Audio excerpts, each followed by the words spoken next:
Почитувани, јас викав оваа пресконференција се со цел да ја овозможам на целокупната јавност да се запознае со состојбите во која затекнав и се наоѓа општина Крива Паланка. Според првичните податоци со кои располагаме, има сериозни индиции за сомнително работење на претходната локална власт и институциите кои се под нејзини ингеренции. Во оваа прилика ќе споменам само неколку примери, а за сето останато најавувам дека ќе биде ангажирана независна ревизорска куќа која ќе има за задача да го провери работењето на општината првин само за последната година, а доколку се потврдат индициите и сомневањата, тоа да се прошири и за полог временски период наназад. Имено, со примопредавањето на функцијата градоначалник, реалната состојба е дека општината во моментот должи приближно 55 милиони денари со тенденција на секојдневно доспевање на нови и нови долгови. Во оваа сума не се офатени долговите на ЈП Комуналец и другите јавни институции во надлежност на општината. Од овие 55 милиони денари, 41 милион 240 427 денари се кредитно заложување од Светска банка со период на отплата до 2025 година, а останатите се доспеани и неподмирени обврски во висина од 10 милиони 732 денари и дополнителни побарувања од 1 милион 879 543 денари.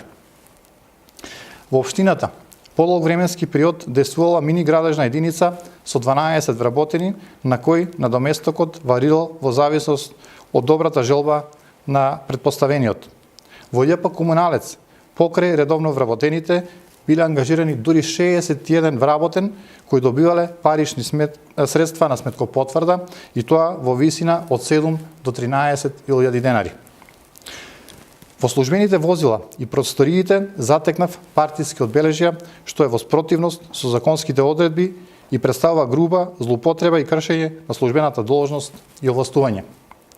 Неретко ресурсите на општината се користеле за партиски цели, а во просториите на општината се одржувале пресконференции, се дел отчетот од страна на вработените, се злоупотребувале службените мобилни телефони. Дел од вработените во општинската администрација учествувале во настаните на 27 април во Собранието на Република Македонија, за што дополнително ќе се преземат соодветни мерки по добивањето на информации од истражните органи. Морам да потенцирам дека во изминатиот период не се водела точна евиденција за материјалните средства и инвентарот со кој што располага општината, како и канцеларискиот материјал кој што се набавувал. Помеѓу другото, фали и една уметничка слика од авторот Ерик Делоне со димензии 100 на 100 см, позајмена на реверс од Домот на културата во Крива Паланка.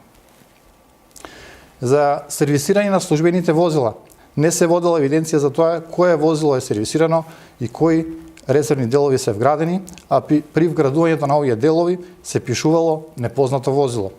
Така, за оваа намена во 2013 година се потрошени 22.742 денари, во 2014 59.550 денари, во 2016 15.035 денари, во 2017 36.693 денари. Ова пак упатува на сомнеш дека можеби биле сервисирани и приватни возила, за што има индиции и се прибираат податоци и информации. Како пример за недомаќинското работење има повеќе докази. Една таква е фактурата за набавка на 300 знамиња непосредно пред изборите оваа година, како и повеќе фактури за продукти кои се плаќани по нереални цени.